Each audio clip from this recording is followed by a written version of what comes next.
तो फटाफट से आ जाओ और स्टार्ट करते हैं अपना मॉक टेस्ट 4। ओके, तो पहला क्वेश्चन है हमारे पास एरर वाला, ठीक है, फाइंड द एरर। और इसमें क्वेश्चन अटेम्प्ट कैसे करने हैं देखो हम बताते हैं। पहले देखो ऐसे आपके पास एक कॉपी है, उसका पेज ऐसे है, ठीक है। यहाँ पे लिख लो 1A, 2 का B, जैसे भी चल रहा है अपना B, और लास्ट में वीडियो के लास्ट में आपको कमेंट करना है कि 20 में से आपने कितने अटेम्प्ट किए, ठीक है, और कितना मतलब माइनस मार्किंग मिला के कि मतलब कि 16.75 किसका सही हुआ, किसका कितना सही हुआ, ये सब आपको बताना है, ठीक है, कमेंट में कि कितना मेरा सही हुआ, ठीक है। और उस बेसिस पे हम मॉक टेस्ट 5 में हम उसका 4 का रिजल्ट, ठीक है, 4 का रिजल्ट कि किसने कितना अटेम्प्ट किया वो भी हम बताने वाले हैं। ओके, तो इससे क्या होगा कि आपका परफॉर्मेंस पता चलेगा कि कहाँ है और कहाँ कितना आप स्टैंड कर रहे हैं, ठीक है। ओके, तो अब देखो, और 2 सेकंड का ब्रेक रहेगा हर एक क्वेश्चन के बीच में। ओके, तो देखो पहला क्वेश्चन है हमारे पास कि books after books is kept in the library. इसमें से आपको एरर फाइंड करना है कि किस पार्ट में एरर है। आपके पास 2 सेकंड का टाइम है। तो देखो भाई, सबसे पहले है तो हम इसका कंसेप्ट बता देते हैं। कंसेप्ट क्या होता है कि इसका कि अगर दो सिमिलर नाउन हो और वो अटैच हो किसी प्रीपोजिशन से, ठीक है, वो अटैच हो हमारा किसी प्रीपोजिशन से, समझ रहे हो, तब क्या होगा कि यहां पर हम सिंगुलर वर्ब का यूज करेंगे, ठीक है, सिंगुलर वर्ब का यूज करेंगे। तो यहां पर देखो, यहां पर क्या है, बुक्स आफ्टर बुक्स, ये भी सिमिलर नाउन है। तो अगर प्रीपोजिशन से ये अटैच है, प्रीपोजिशन से कनेक्टेड है, तो हम क्या करेंगे कि सिंगुलर हम वर्ब यूज करेंगे। तो यहाँ पर तो इज है, तो लेकिन यहाँ पर बुक्स आफ्टर बुक्स है, ये बुक्स आफ्टर बुक्स नहीं, ये बुक आफ्टर बुक होगा, ठीक है। तो यहाँ पर ऑप्शन ए में गलती है। और देखो जैसे कि एग्जाम्पल के तौर पे एक और चीज़ बता दें आपको कि पेज आफ्टर पेज होता है, ठीक है, पेज आफ्टर पेज होता है, लेकिन आपको एरर में मिल जाएगा पेजेस आफ्टर पेजेस, ठीक है। तो ऐसा कुछ करके अगर आए तो उसमें आपको यहाँ पर एस नहीं लगाना है, ठीक है, यहाँ पर एस नहीं लगाना है, आपको सिंगुलर ही रखना है। ओके, अब आते हैं हम लोग second number question. Second question है कि his friend disagreed. Second number question है कि his friend disagreed dash him on this point. तो देखो भाई, अब आपके पास 2 सेकंड का टाइम है, आप गेस करो। चलो अब देखो, एग्री हो या डिसएग्री हो, मतलब कि एग्री हो या डिसएग्री हो, इसके साथ हम प्रीपोजिशन हमेशा विथ का यूज करते हैं, ठीक है। तो ऑप्शन यहाँ पर सही हो जाएगा। थर्ड नंबर क्वेश्चन है कि this is the dash post office to my house. तो इसका मतलब हुआ कि आपको ये पोस्ट ऑफिस जो है मेरे घर के या तो दूर है या तो पास में है, नेक्स्ट तो होगा नहीं, लास्ट भी नहीं होगा, और लेटर मतलब बाद में होता है ये भी नहीं होगा, नियरेस्ट होगा, मतलब कि पास में इसका घर है, ठीक है। तो ये गलती हो जाएगा ये तीनों, और ये आपका सही हो जाएगा डी नंबर। ओके, अब आते हैं फोर्थ नंबर पे। फोर्थ नंबर पे क्या है क्वेश्चन भाई कि I went to dash hills for. तो एक काम करो, वीडियो को पॉज करो, 4 नंबर का क्वेश्चन को आपको बताना है ये कौन सा आंसर सही होगा। इसको हम शॉर्ट ट्रिक है, मतलब कि कैसे सोल्व किया जाता है एलिमिनेशन मेथड से, ये हम बताने वाले हैं आपको। ओके, तो सोल्व करो फटाफट से, देखते हैं कौन सा सही करते हैं आप लोग। चलो भाई, अब देखो यहां पर क्या करो कि लास्ट में देखो ऑप्शन देखो, पहले यहां पर द है और यहां पर भी द है, ठीक है, और एक मिनट, और यहां पर भी द है, यहां पर ए है और यहां पर ए है। तो एक काम करना है आपको, एक बात सोचो कि अगर लास्ट वाला में अगर द आया तो ये तो 2 ऑप्शन कोई भी क्लियर हो जाएगा, और द आया तो ये 2 ऑप्शन क्लियर हो जाएगा, और ए आया तो ये दोनों ऑप्शन क्लियर हो जाएगा, ठीक है। तो एक बात देखो, स्लोप ऑफ द हिमालय, देखो हिमालय क्या है, तो मैंने तो स्टार्टिंग में ही द बता दिया, क्यों, क्योंकि भाई हिमालय एक डिफिनिट चीज़ है, ठीक है, डिफिनिट है, हिमालय डिफिनिट है, समझ रहे हो। तो डिफिनिट है, तो डिफिनिट के लिए हमेशा हम यहाँ पर द का यूज़ करेंगे। तो यहाँ पे तो ये दोनों ऑप्शन खत्म हो गया, डायरेक्ट ऑप्शन बी और सी खत्म हो गया, बी और डी खत्म हो गया। अब एक चीज़ नोटिस करो, यहाँ पर ए और सी में से कोई एक हो सकता है, ए और सी में से कोई एक हो सकता है। तो यहाँ पर देखो ये भी द सेम है, ये भी द सेम है, तो इससे कुछ पता नहीं लगने वाला, ए सेम है, ये भी द सेम है, यानी कि अब दूसरा वाला हमको डिसाइड करेगा कि ऑप्शन ए होगा कि ऑप्शन सी होगा। तो देखो दूसरा वाला में क्या है कि 4, तो आई वेंट टू, यहाँ पे द तो दोनों में है, तो I went to the hills for a holiday होता है, ठीक है, हॉलीडे में कैसे आगे अ लगता है, ठीक है, समझ रहे हो, ए लगता है, तो option A is the right answer. अब आते हैं 5 नंबर क्वेश्चन कि आपको बेस्ट रिप्लेसमेंट देना है आपको। वीडियो को पॉज करो, इसमें से बताओ कि कौन सा सही होगा, आपके पास 2 सेकंड का टाइम है। तो देखो भाई, इसमें क्या होगा कि क्वेश्चन पढ़ो कि for many tourist keeping on a tourist guide during tours help to satisfy their hunger for knowledge. तो जो बहुत सारे जो टूरिस्ट होते हैं वो टूरिस्ट गाइड रखते हैं टूर्स के दौरान, क्योंकि वो जो उनकी जानने की जो भूख है, जो नॉलेज की जो भूख है वो सेटिस्फाई हो सके, ठीक है। तो यहाँ पे एक चीज़ देखो, ऑप्शन पहले देखो, कोई भी चीज़ ऑप्शन से हम आते हैं, ठीक है, तो उससे ज़रा थोड़ा जल्दी और क्लियरिटी के साथ क्लियर होता है। तो यहाँ पे देखो कि हेल्प टू सेटिस्फाई हंगर और helps to satisfy his hunger, ठीक है, और यहाँ पे सेटिस्फाई दियर हंगर। तो यहाँ पे एक चीज़ सोचो कि भाई देखो यहाँ पे सब कुछ, यहाँ तक तो सब सेम है, लगभग सब यहाँ तक सेम है। यहाँ पर हीज नहीं है, यहाँ पर हीज है और यहाँ पर दियर है। तो इन दोनों में सोचना है कि क्या होगा। हंगर तो यहाँ पे दियर हंगर, मतलब कि उनकी जो नॉलेज की भूख है वो उनकी बात कर रहे हैं, तो यहाँ पर दियर होगा, ये भी गलत है। और हीज होगा, हीज तो एक के लिए बात होता है, लेकिन हीज तो होगा नहीं क्योंकि मेनी टूरिस्ट है, मेनी टूरिस्ट है। तो यहाँ पर क्या होगा, हीज भी गलत हो जाएगा, तो यहाँ पर दियर का दियर होगा यहाँ, ठीक है। तो हेल्प टू की जगह पे वो तो हेल्प्स हो ही जाएगा, तो वो कोई दिक्कत नहीं है। लेकिन मेन हम एक पॉइंट पकड़े और वहाँ से हम बता दिए कि option C is right answer. Okay, अब आते हैं 6 नंबर क्वेश्चन पे। 6 नंबर, वीडियो पॉज करो, बताओ कौन सा सही होगा। 2 सेकंड का टाइम है आपके पास, वीडियो पॉज करो, आराम से क्लियर करो। ओके, अब देखो 6 नंबर में कहता है कि something which is difficult to bend, जो कि आसानी से मुड़ ना सके, जिसको मुड़ने में काफ़ी परेशानी हो, तो उसको क्या कहते हैं। हार्ड तो हो गया कठोर भाई, ठीक है, ये हो गया हमारा कठोर, ठीक है, ये हो गया हमारा कठोर। अब देखो हॉर्स क्या होता है, हॉर्स मतलब होता है कर्कश, कर्कश या बेसुरा कहते हैं जिसको, कर्कश हो गया या बेसुरा कह लो इसको, ठीक है, बेसुरा कह लो। तो और रिजिड मतलब होता है वही, रिजिड मतलब यही हो गया कि रिजिड बॉडी, आप फिजिक्स केमिस्ट्री में पढ़े होंगे रिजिड बॉडी, ठीक है, फिजिक्स में पढ़े होंगे। रिगर में, रिगर का मतलब होता है आपका, देखो ये तो होगा नहीं, रिगर मतलब भी होता है कठोरता, ठीक है, रिगर मतलब भी होता है कठोरता, ये हो गया। तो यानी कि ऑप्शन हमारा कौन सा सही हो जाएगा, कि ऑप्शन हमारा सी इज द राइट आंसर, ठीक है। तो यहाँ पे इसको क्लियर कर लेते हैं। अब आते हैं नेक्स्ट क्वेश्चन हमारे पास वॉइस का है, कि वॉइस इसमें चेंज करना है, तो आपको बताना है कि कौन सा इसमें सही होगा। तो देखो आपके पास 7 नंबर में है, आप वीडियो को पॉज करो, बताओ कि कौन सा सही होगा, ठीक है, अपने कॉपी पे नोट करो, आपके पास 2 सेकंड का टाइम है। ओके भाई, देखो अब we are living a hard life, यहाँ पर जब भी आईएनजी दिखे कहीं भी अगर आईएनजी दिखे वॉइस में, तो उसको में उसके ऑप्शन में हमेशा बिंग सर्च करना है, ठीक है, बिंग सर्च करना है। तो ऑप्शन में देखो, तो बिंग किस में है, इसको थोड़ा सा हम हटा देते हैं। देखो बिंग किस में है, एक इसमें बिंग है और किस में बिंग है, हाँ इसमें बिंग है।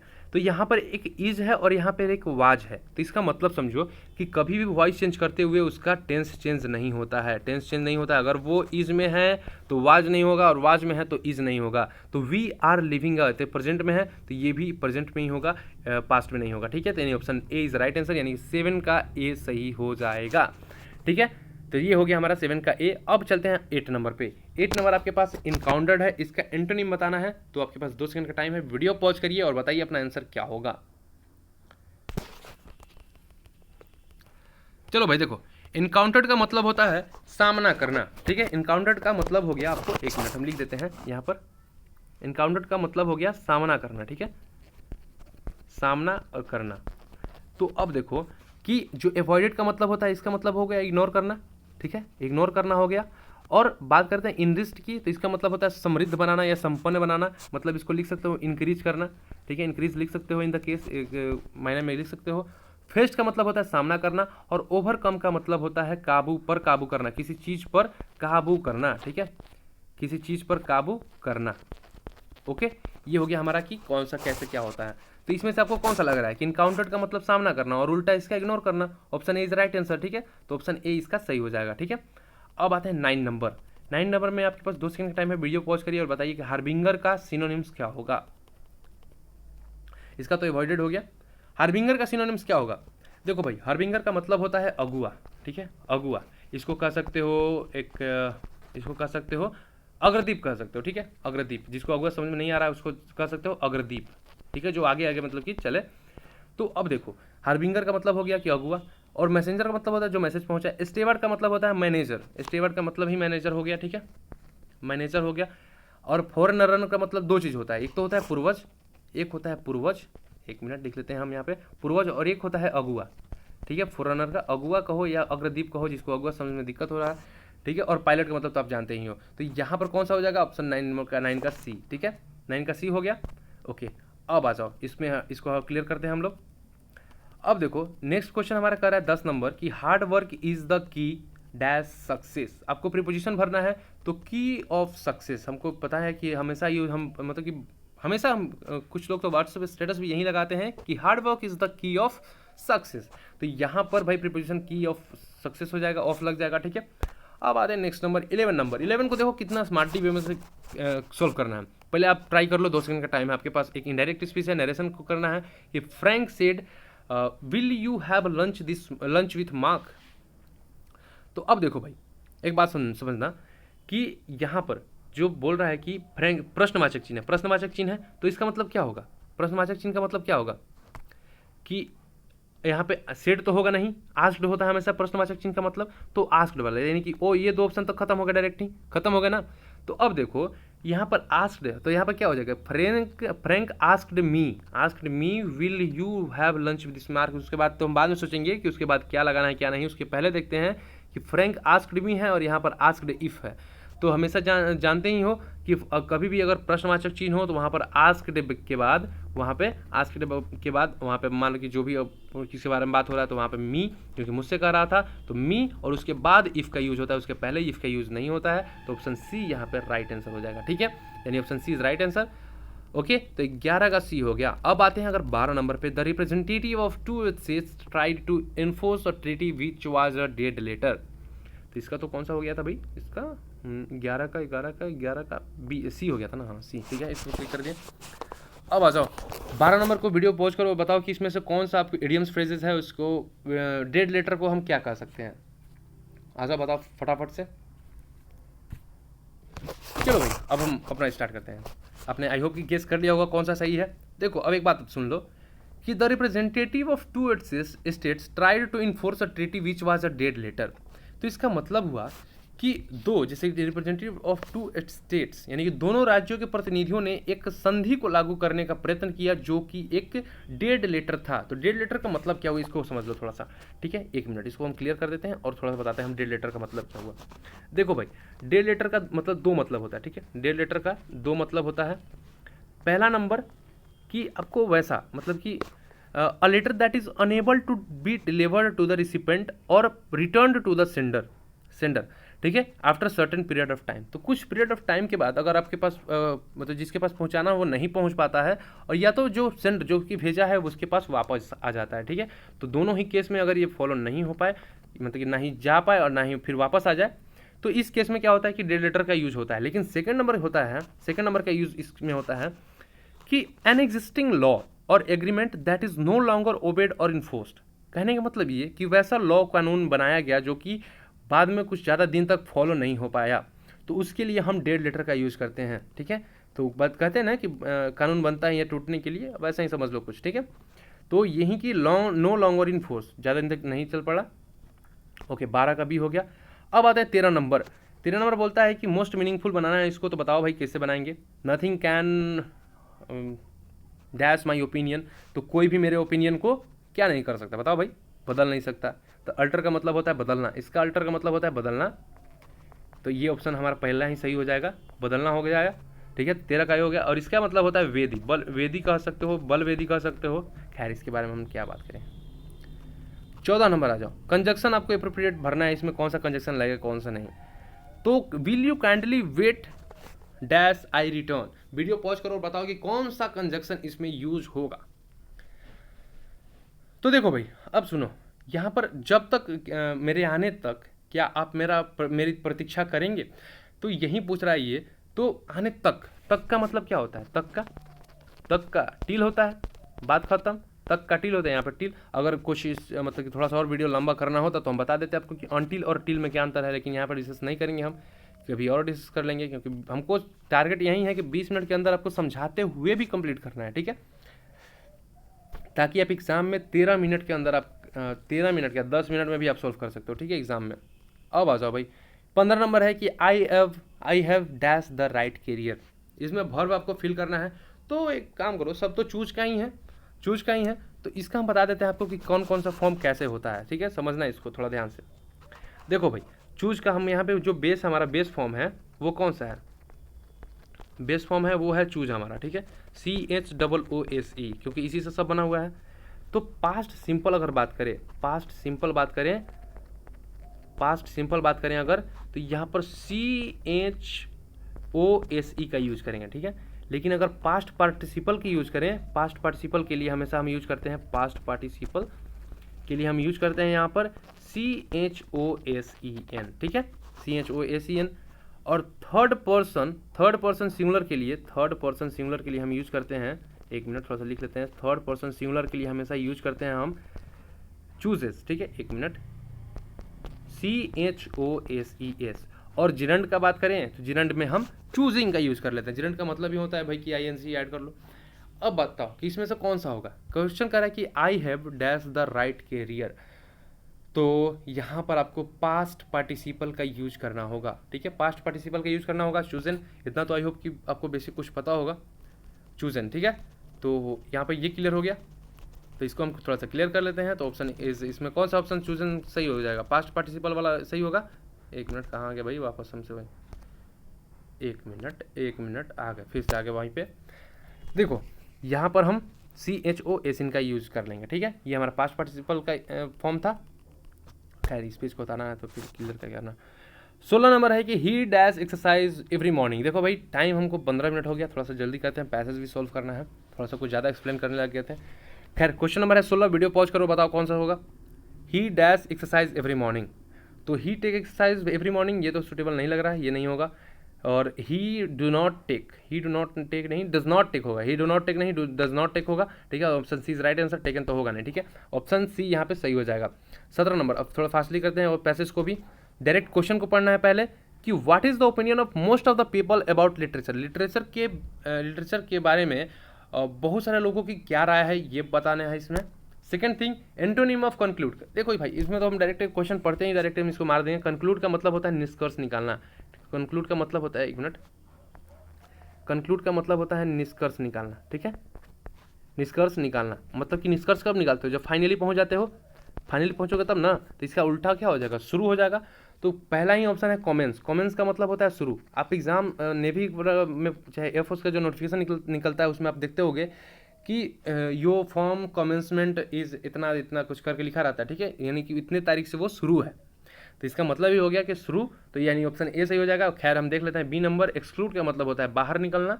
ठीक है, एक्सक्लूड का मतलब हो जाएगा बाहर निकलना, और एंड का मतलब समाप्त होना, और इंक्लूड का मतलब कि इसमें भी शामिल करना। ठीक है, तो इसका मतलब वो समझ गया। तो और हम इसका बता दीजिए कि 18 का ए इज यहाँ पे सही हो जाएगा। तो क्वेश्चन देखते ही हम इसका मार दिया आंसर। ठीक है, चलो 17 मिनट टाइम हो गया है। 19 नंबर क्वेश्चन कर रहा है कि according to the author it is not possible for most of us to contribute anything for criticism. Author के हिसाब से ये पॉसिबल है क्या, नहीं। It is possible to do something, क्या ये पॉसिबल है कि हम कुछ कर सकते हैं। It is not even easy to understand literature, ये उतना आसान नहीं है लिटरेचर को समझना। Most of the people can contribute to criticism of literature, literature के बारे में। ठीक है, तो इसके बारे में थोड़ा सा ओवरव्यू तो आ गया ना कि हाँ ये लिटरेचर और कुछ क्रिटिसिज्म के बारे में बात कर रही है। ठीक है, ये पैसेज हम लोग को, ठीक है। तो 20 नंबर में कह रहा है कि the author feels that we can not have the greatness of. तो ऑथर फील कर रहा है कि हमारे पास वो ग्रेटनेस नहीं है, किसके लिए। तो आ जाओ पैसेज पढ़ते हैं थोड़ा कि if this is so. If this is सो का मतलब होता है कि अगर ऐसा है, अगर ऐसा है। ठीक है, इसका मतलब ये हो गया कि अगर ऐसा है, समझ रहे हो, अगर ऐसा है, इसको हमेशा यूज कर सकते हो कि if this is so, if to read a book as it should be read calls for the rarest qualities of imagination, insight and judgment. You may perhaps conclude that literature is very complex. तो यह आप शायद लगा सकते हैं कि literature बहुत ही कॉम्प्लेक्स आर्ट है, and that it is unlikely that we shall be able even after life time of reading to make any valuable contribution to its criticism. आलोचना को इसके हो गया ये, we must remain readers, we shall not put on the further glory that belongs to whose rare being who are also critics, जो कि हमें जो भी आलोचक हैं।